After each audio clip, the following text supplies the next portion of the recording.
மரகத தமால மலர் முட்டுகளை மொய்க்கின்ற பொன்னிற கருவண்டு போல்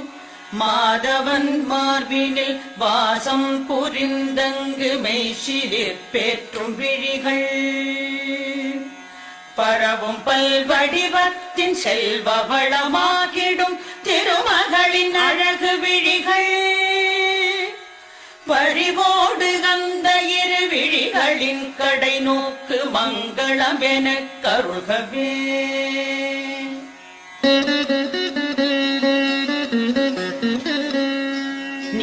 நீலமாமலரினில் உள் சென்று வெளிவந்து உலவிடும் பெண் வண்டு போல்